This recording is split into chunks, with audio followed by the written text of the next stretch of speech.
Is Mark Carney compromised by China?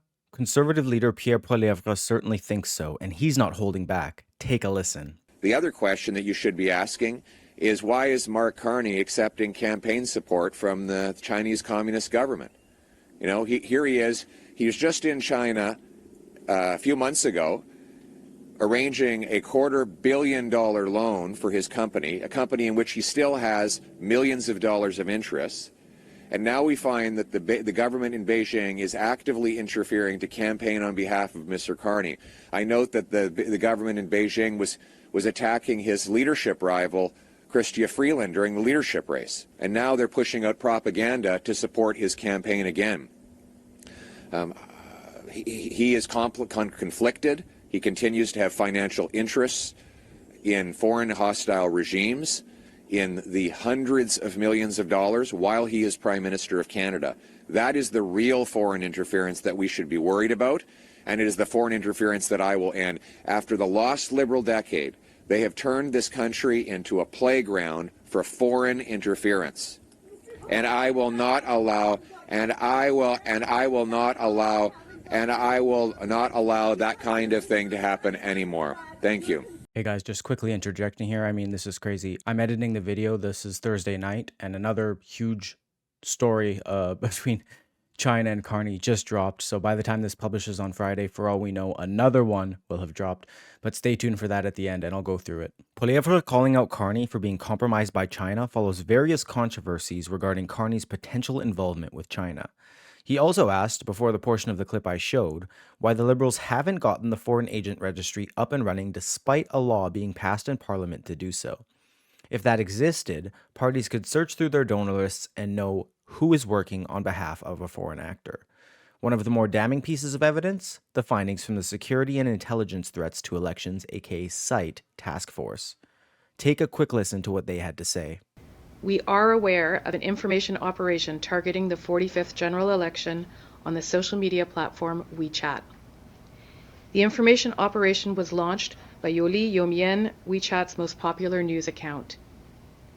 Intelligence reporting links the Yoli Yomien account to the PRC, Chinese Communist Party's Central Political and Legal Affairs Commission. The content of this information operation contains story about the Prime Minister, Liberal Party of Canada leader, and candidate in Nepean, Mark Carney. This content has been amplified in a coordinated and inauthentic way. This information operation had contrasting positive and negative narratives, first amplifying Mr. Carney's stance with the United States, and then targeting his experience and credentials. Carney claims to have reviewed all of the findings from SITE, but anyone who has read the unredacted NSICOP report cannot comment on very much found in foreign interference briefings. Despite this, the legacy media and many left-wing commentators are still acting perplexed as to why Poilievre won't read the report, which would of course handcuff him. I'm interested to see what he reveals if he becomes the Prime Minister and can access this without having his mouth tied shut, although I don't even know that that's possible. I'll take you through the other important findings quickly so we don't have to stay on that clip. The Yuli Yumian link referred to Carney as a, quote, tough prime minister to deal with US President Donald Trump, a, quote, rock star economist, and that he plans to deepen economic and trade cooperation with China as the first technocratic prime minister in Canadian history. The task force assessed that the foreign state-backed operation intended to influence Chinese Canadian communities received considerable engagement with 85,000 to 130,000 engagements and an estimate of 1 to 3 million views. This isn't necessarily why Poilievre called out Carney though, because Carney was given a chance to condemn China's continued election interference. He did not take it. Here's what he had to say. From my understanding, some of the campaign was pushing positive narratives about you. Why do you think that China, the PRC, seems to like you? Why are they praising you? I have absolutely no idea, and I have absolutely no idea, and I think I'll leave it at that. We'll remember this followed Carney's controversy with China and a Liberal candidate. After former Liberal candidate Paul Chiang suggested that an audience member kidnap a Conservative candidate and hand him over to Communist China for a bounty, instead of kicking him out of the party, Carney defended him. The conservative candidate, Zhou Tai, was born in Hong Kong, which is under control by the Chinese Communist Party, and Tai has publicly fought against them in the media. However, instead of disqualifying Chiang, Carney called it a, quote, teachable moment, excusing him because he apologized.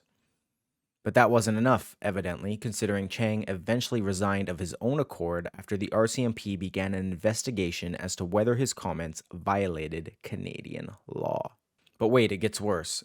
After this huge controversy, the Liberal candidate that replaced Chiang was revealed to have been videotaped singing a patriotic Chinese communist anthem. Do you think the whole party is compromised? What is going on here? Former Toronto Police Service Deputy Chief Peter Yen replaced Chiang. Here's Yen singing My Chinese Heart, a Chinese communist patriotic song that has been frequently used by the People's Republic of China to impose its nationalism onto minority communities. During the 70th anniversary of Communist China, Buddhist monks were forced to sing the song. I mean, I know this sounds unbelievable, but here it is. Take a listen.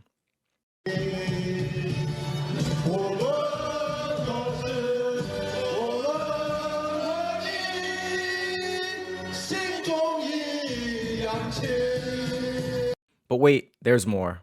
We haven't even got started on Brookfield, which Carney used to chair, a company with deep Chinese ties, of course. It got a $250 million loan from China, which Poilievre says is still outstanding. But let's take a listen to what Ezra Levant had to say on the matter. Worse, because Trudeau 2.0 is smarter than Trudeau 2.1, 1.0. Right. But the thing is, who was this Mark Carney? He was the chairman of something called Brookfield Capital, which is like a mini BlackRock. Once you know that, and once you study what Mark Carney did for a decade, this starts to make sense. Chris was onto something when he said China just put 100% tariff on Canada, and Carney hasn't said a word. Mark Carney, Canada's new prime minister, I'm talking weeks ago, took out an enormous $250 million loan for BlackRock from the Chinese government. He's met with President Xi Jinping. He says China is the future. Carney has not actually sold off his holdings in Brookfield. It would be like Larry Fink, the CEO of BlackRock, decides to run for president but doesn't sell his stock. Are you operating as an oligarch or are you operating as a president? That's the Ms. Mark Carney is so democratically illegitimate. Give me 30 more seconds on that. Sure, please. Like I say, he was chosen as the leader of the Liberals. How? He wasn't voted on by ordinary Canadians. The Liberal Party had an internal vote. They allowed non-citizens to vote.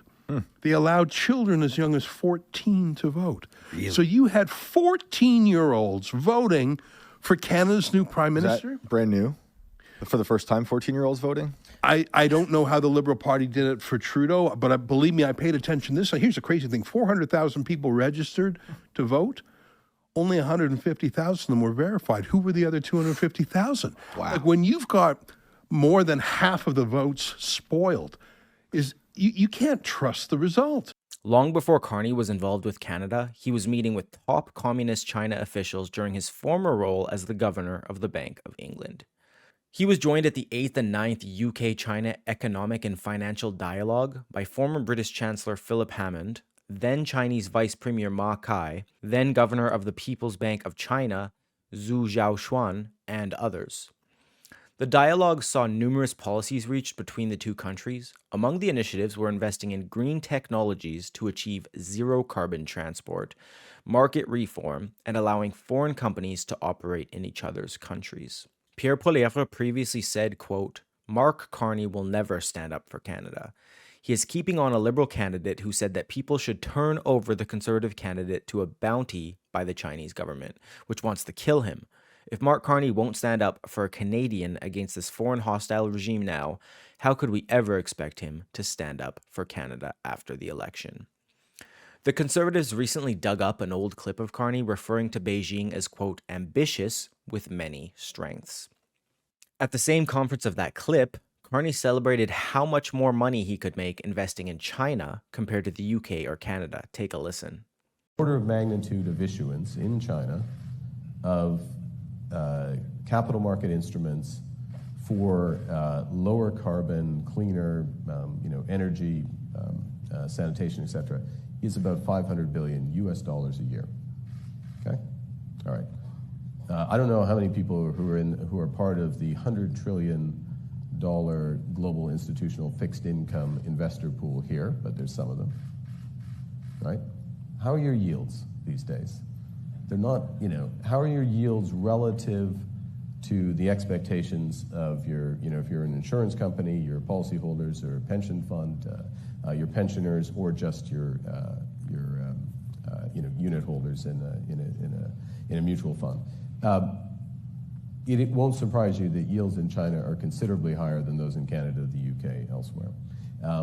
It also won't surprise you if you have any dealings with the Chinese that they're keen to open up this market, they're keen to professionalize, and they think from a global perspective. And we know now how Carney feels truly about these green initiatives, because another video of him highlighted that Carney appeared to admit that green policies are created to benefit investors, including those connected to his own firm, instead of having anything to do with reducing emissions. Here it is. I do spend some time advising on what, again, pro bono, but advising on the types of policies that are going to have maximum impacts for investors. So I'll give you an example, which is one of the issues. It's not the biggest issue. It's like 2% of global emissions. You wouldn't know it from the headlines, but 2% of global emissions is for air travel, emissions from air travel. Now, so the question is, are we going to have green, sustainable aviation fuel? What's happened in the UK, the EU, is they've said to major airlines, look, if you're flying in and out of Heathrow or wherever, you have to have 10% of your load has to be sustainable aviation fuel by, I think it's 2030. Consequence of that policy has been to convert some entrepreneurs in Texas, in this case, a company called Infineon, to become economic. Because all of a sudden, American Airlines, British Airways need to buy that fuel. They'll pay a green premium. You've got an offtake, that's high credit quality, and so in that case, we Brookfield put $1 billion to work there, and it's a fantastic opportunity. The point being, without the policy, the policy has to drive it and drive things down. Another video highlighting Carney's green vision showed him celebrating that $5 trillion from the financial system was committed to net zero prior to COP26, which he helped to grow to $130 trillion afterwards, or 40% of global financial assets. In the video, Carney celebrated Canada's carbon tax, which he noted would raise from $50 per ton at the time to $170 per ton by the end of the decade. In his book Values, Carney tried to convince the world to adopt carbon taxes. The former governor of the Bank of Canada and the Bank of England, UN Special Envoy for Climate Action, and architect of global financial policies to combat climate change, said in his book that politicians who abandon carbon taxes should be held accountable. Then, despite claiming to cancel the consumer portion of the carbon tax, a federal carbon pricing law remains on the books. The Greenhouse Gas Pollution Pricing Act remains in effect and can only be axed by a majority vote in Parliament. This essentially means that Carney can raise the carbon tax whenever he wants. Carney also backtracked on his initial claims that consumers did not pick up the tab of the industrial carbon tax, which remains in effect. The Liberal leader has also faced scrutiny for making different promises to different audiences. He told a French-speaking audience that he would never impose a pipeline on Quebec, while telling English-speaking Canadians that he would use all of the powers of the federal government, including emergency powers, to accelerate energy projects. Carney also recently took some heat for telling Alberta Premier Danielle Smith in person that he would oppose Bill C-69. Later, he said he would support the bill. He did a similar flip-flop with the oil and gas production cap, saying in Edmonton he'd oppose it while expressing support for it in Ottawa the very next day. Conservative leader Pierre Poilievre said he would repeal Bill C-69 if elected Prime Minister.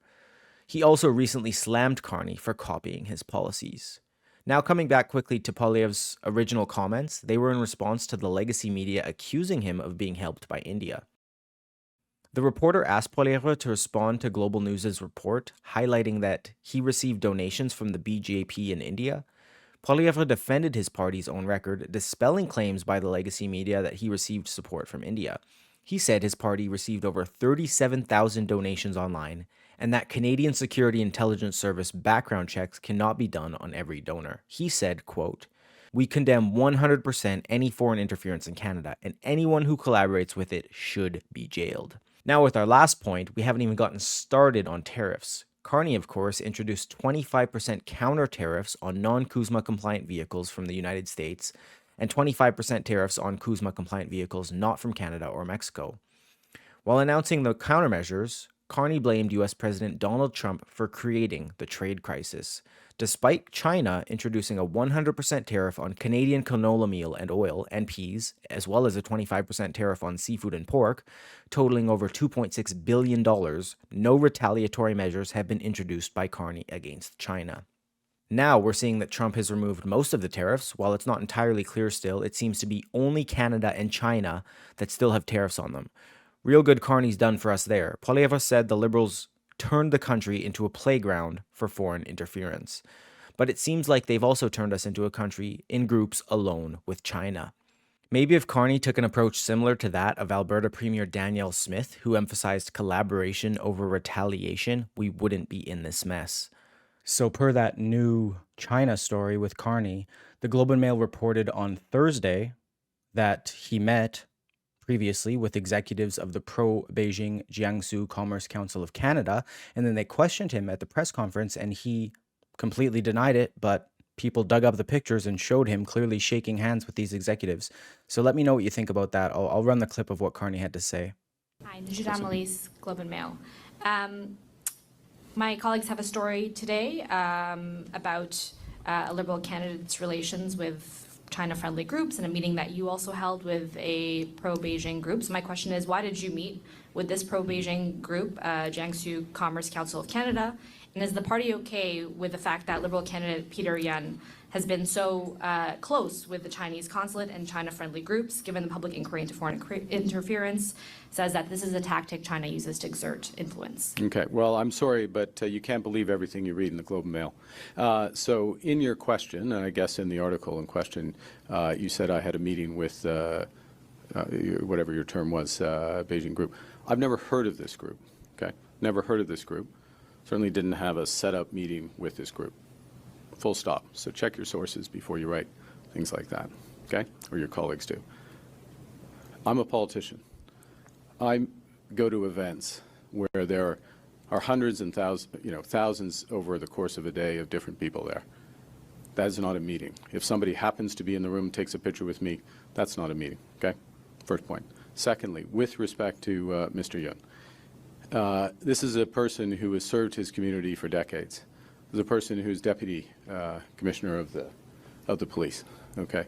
A person in discharge of those responsibilities meets with a variety of community groups in the community because that's his job. That's his responsibility. We're proud to have him as a candidate, and I honor his service, including on today. My name's Isaac Lamoureux. If you made it this far, make sure to subscribe, like the video, drop a comment, and share it with someone who needs to see it. Thank you for listening, and God bless.